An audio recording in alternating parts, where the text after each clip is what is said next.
Pasensya na, Tito Eric, hindi ako makapag-chat kasi parang masarap kasi yung chicken wings. Like, wala akong masabi. Andyan yung nasa, tamang-tama lang. Kasi sayang, ubos na. Wala na kayo. Hindi na namin kayo tirahan kasi sobrang sarap yun talaga. Like,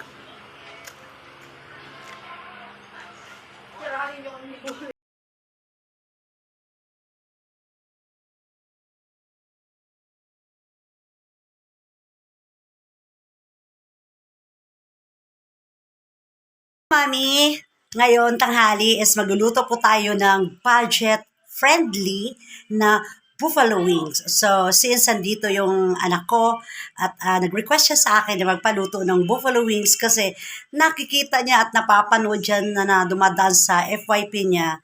So, gustong-gusto niyang matikman yung sariling version ng kanyang ina. So, to the rescue na naman ang lola nyo. So, panoorin natin guys kung paano ako magluto ng buffalo wings budget friendly.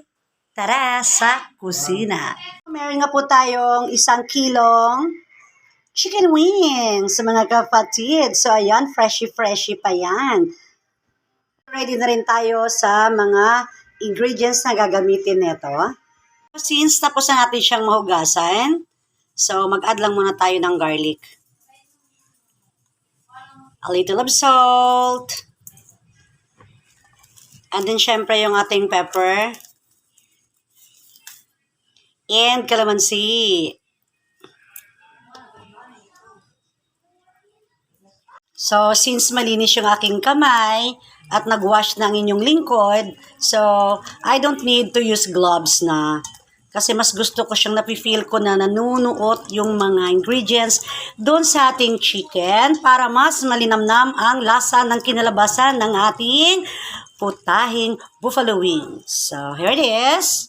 So, after na natin siyang mahalo, nag-prepare na rin ako ng eggs para dito natin siya i-dip.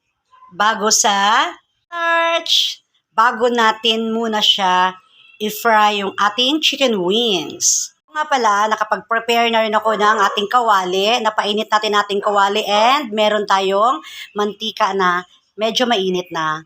So, i-whisk lang natin si egg.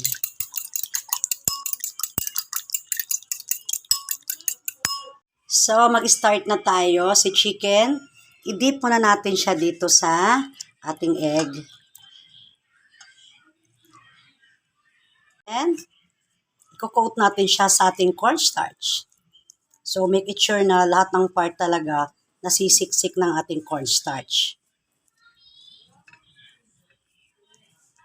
Kanina, meron na tayong pinainit na mantika. So, ipa-fry muna natin siya, syempre. So, wag natin siyang ilapit-lapit para maganda yung kanyang kinalalabasan, crunchy. Usually, guys, pag ako nagpa-fried kasi, 2 minutes sa back, 2 minutes sa front. Ganun ako magpa-fried.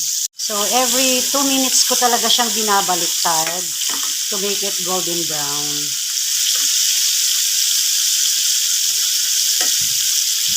So, pag ganito niya kayong texture na medyo golden brown na siya, pwede na natin siyang tanggalin dahil i-double fry natin yung ating chicken wings. Tapos natin siyang mga golden brown, i-double fry ulit siya natin.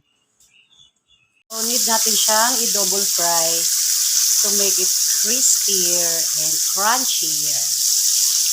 So, as you can see, it looks crispier na. After this, pagtapos na natin siyang haunin, we need another pan para po sa ating next na gagawin.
Garlic na.